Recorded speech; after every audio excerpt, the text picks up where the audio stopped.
Le nom de médecine nucléaire est peu connu. Alors en plus, c'est vrai que le mot nucléaire est quelque chose d'un petit peu angoissant pour les gens, alors qu'en fait, c'est juste un nom historique. D'ailleurs, la plupart du temps, on appelle ça maintenant de l'imagerie moléculaire, puisque l'objet de cette spécialité est de faire 90% du diagnostic, 10% de thérapie.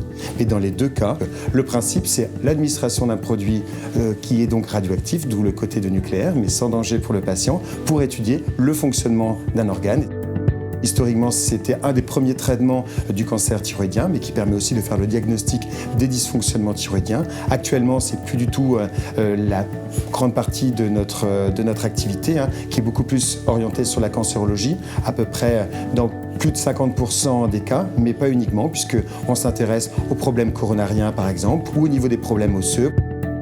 Alors les points forts de ce service, c'est vraiment d'apporter un service au bénéfice du patient et être capable de répondre au praticien qui prend en charge le patient, lui, cliniquement, d'avoir toutes les réponses qu'il souhaite le plus rapidement possible. Et pour ce faire, il faut être réactif, il faut pouvoir redonner les résultats des examens rapidement. Un des points forts de notre service, c'est d'avoir basé notre organisation sur cette réactivité à la prise en charge du patient.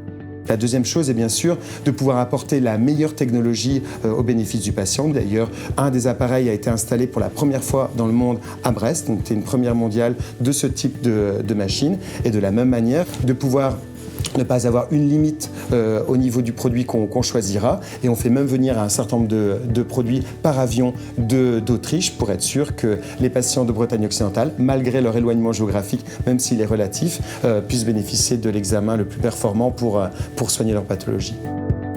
Alors la recherche est un élément clé puisqu'on a une discipline qui est extrêmement novatrice et c'est très très important d'être toujours au fait de tout ce qui se passe. Nous avons une équipe de recherche qui travaille énormément sur l'embolie pulmonaire et la thrombose.